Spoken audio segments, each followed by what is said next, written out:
Africa is very open for business. We have a lot going for us. An estimated $3 trillion market opportunity through the African Continental Free Trade Area. The agreements that are embedded in there. The continent attracts low-cost manufacturing opportunities, raising manufacturing potential. The business environment, we are told, is improving, along with macroeconomic governance and a vast reserve of young labour talent. In this special feature, The Full View talks to two experts on how we can exponentially grow intra-African economic collaboration and use the human, natural and innovation resources in abundance on the continent to our advantage. Professor Dr. Ambassador Edgars is an African scholar and Group Executive Chair of GBS&x Consult Group Worldwide and Senior Research Fellow and Political Economist at trade collective Pekco, who also sits on the National Planning Committee, is joining us as well. Welcome to each of you. Thank you very much for your time. There's a lot to talk about, so we're just going to have to behave ourselves in this conversation and keep it super focused, because we'll start with the opportunities and then we'll get to the impediments to Africa's growth. So let's kick off. And 𝐬𝐲𝐿𝐫𝐿, maybe I'll kick off with you. What is the biggest opportunity, based on your experience and everything that you've been observing, for Africa's growth right now?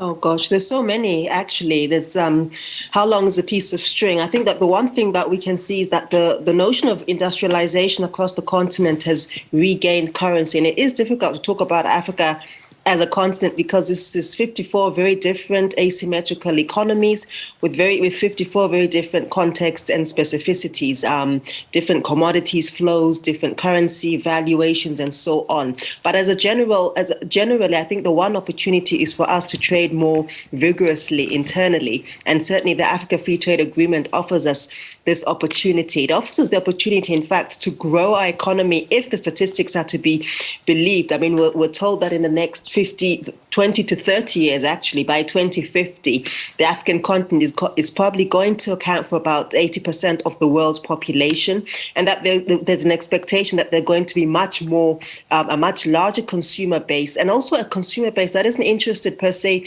in internalizing what comes from abroad, but rather consuming what is produced locally and what that is really created in our own image, and a very niche, nuanced market, which is very exciting. The other piece of that, of course, is that there's the expectation of higher value food production, which means our agricultural sector has to be amped up much more.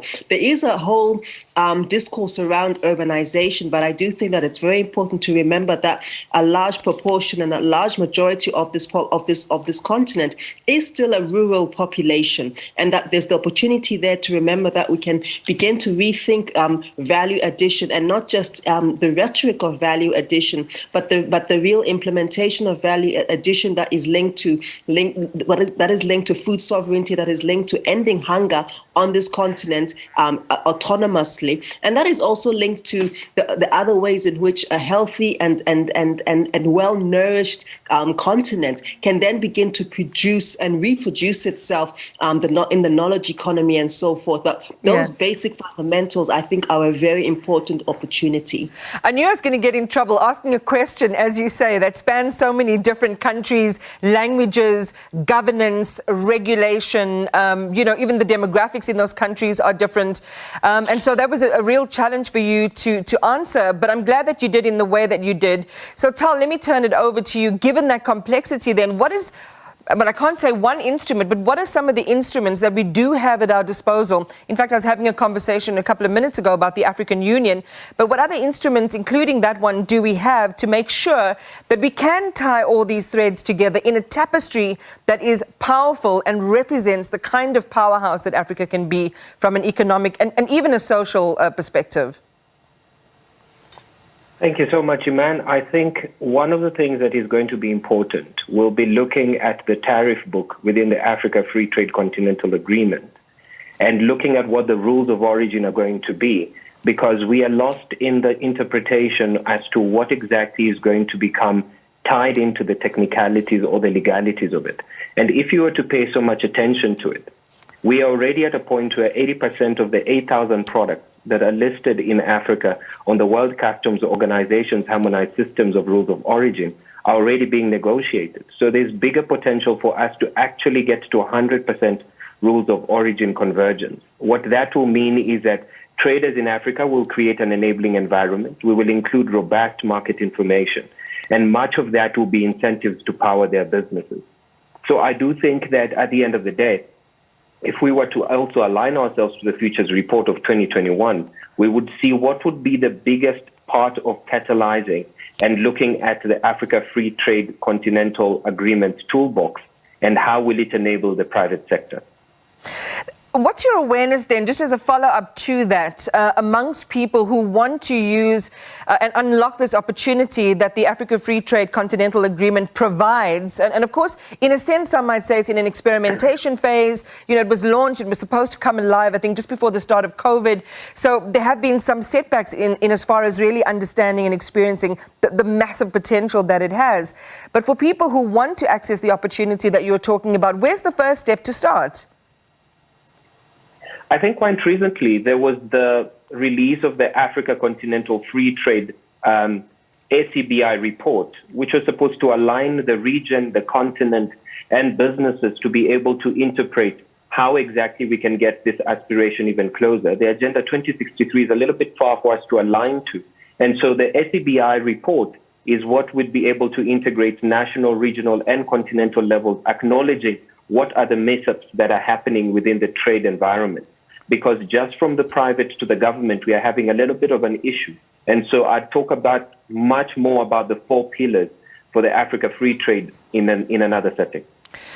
All right, then maybe if there's time, we can loop back to that. But 𝐬𝐫𝐿, in 2020, Africa's population under 35 represents almost 1 billion people, and almost half of that represents this really key age group between 15 and 34. It's a stunning opportunity to educate and deploy for the growth that we want, but how well are we utilizing this opportunity?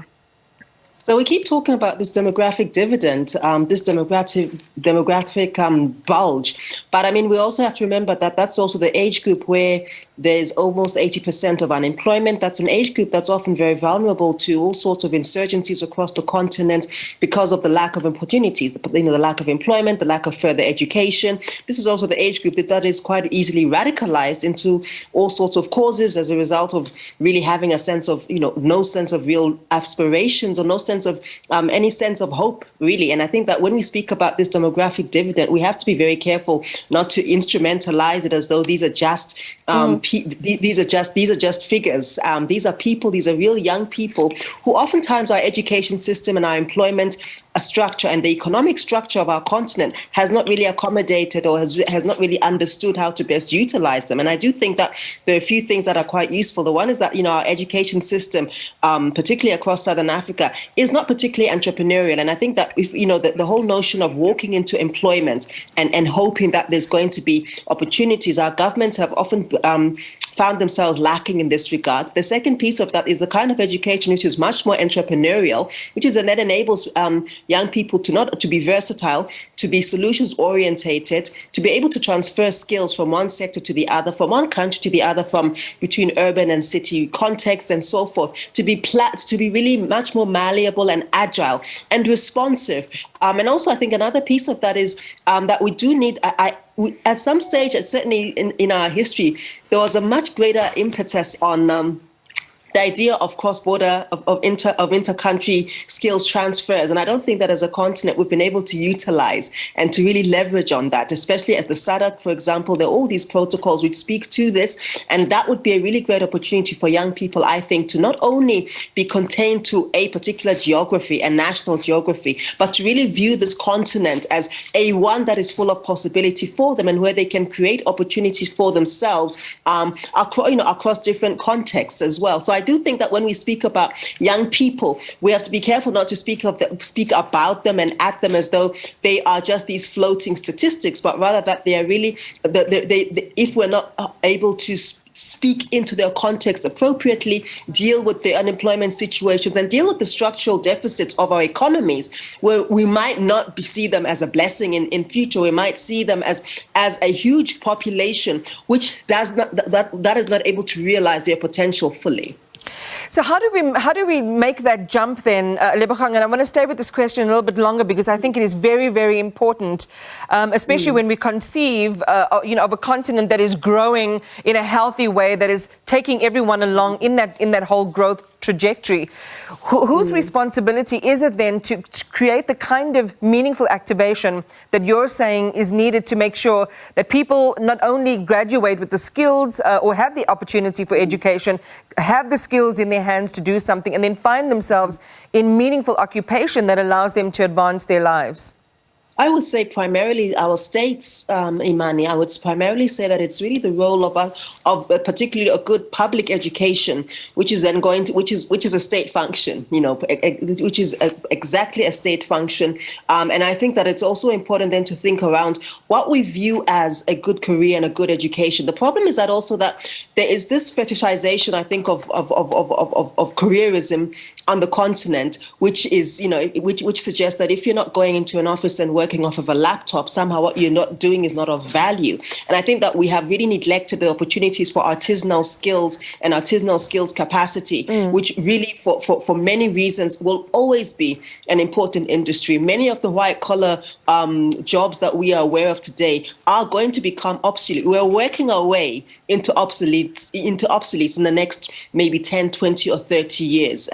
And I do believe that, we don't want to talk about things like the bridge between, secondary school education, technical education, and a tertiary education. And I think that we really need to create the sorts of economies where young people are able to enter the workforce and enter the market economy at multiple points, and using multiple pathways, Imani. So, for example, not only from high school, but for potentially technical school, which begins at grade 8 or grade 9, where you can then learn a skill, whatever it might be, brickmaking, architecture, hairdressing, computer science, or whatever. And the other part of that is then that this has to be linked with some form of entrepreneurial, market development, market analysis sort of skill. Because I think many curriculums across our continent have this sort of fuzzy social science, life orientation. In South Africa, we're very fond of life orientation. And that exactly is the kind of discipline or the kind of subject where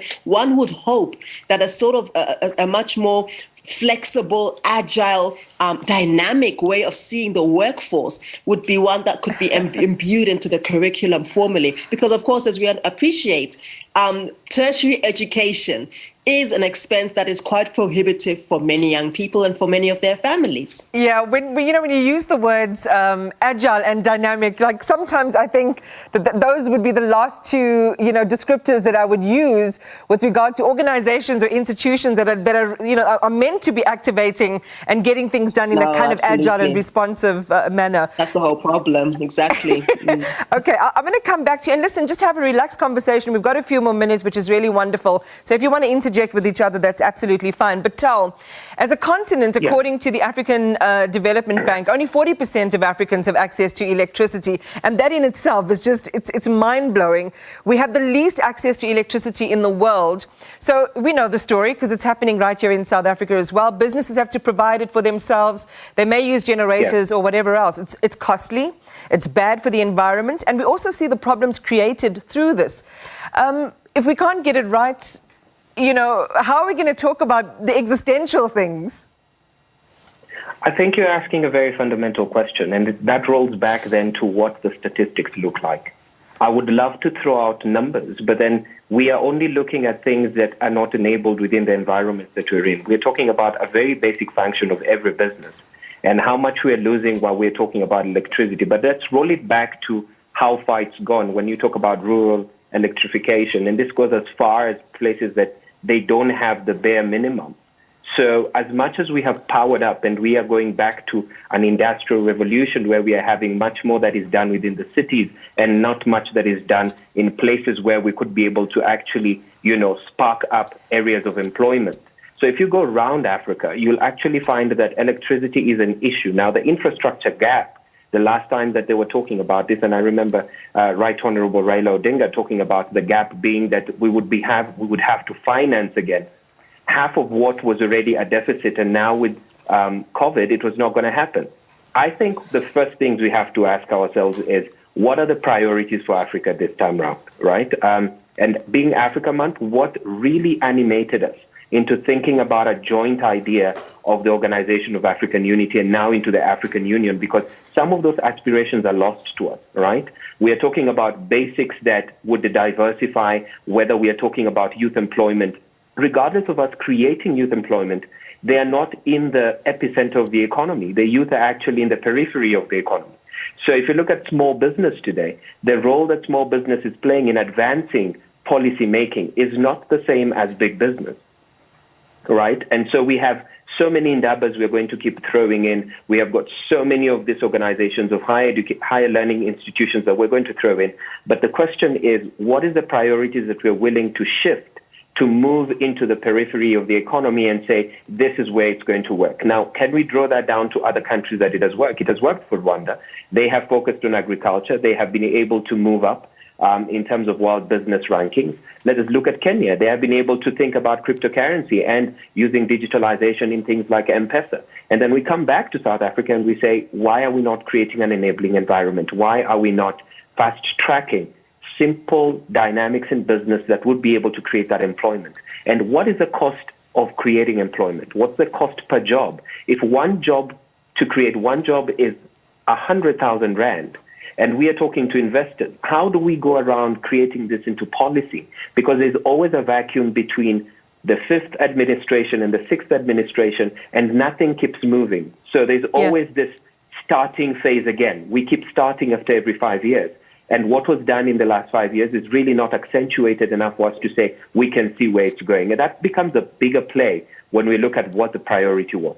You know, I hope this doesn't come off in a bad way, but I'm so tired of hearing, you know, when we look at the stars in Africa, we must always talk about Rwanda.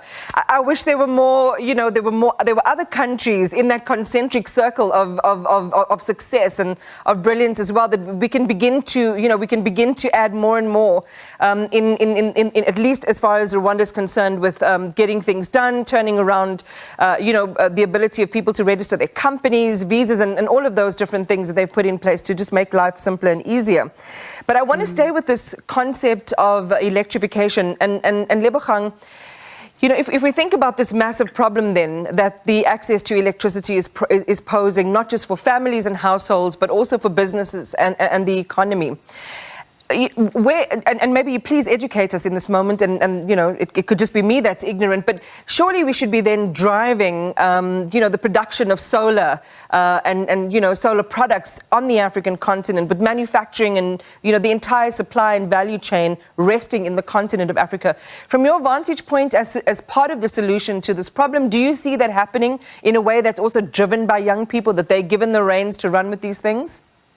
I love your hope for, you know, an environment that's going to be created to, in fact, enable young people to perform at their maximum potential. I mean, I think it is a huge challenge. And as my co-panelist has already said, there are about over 600 million African people who don't have access, who are energy poor, right? And energy poverty is a huge issue on this continent. And I think when we talk about the per capita consumption of energy across the African continent, it's about 180 kilowatts as opposed to about 13,000 kilowatts in the US and 6,500 kilowatts across Europe. So we are far, you know, we don't consume as much energy as we need, commensurate to colleagues across other regions. But we, even in that lack of capacity, we are not able to access it enough. And it's crucial for not only business, but it's also crucial for educational and, of course, health outcomes. And I think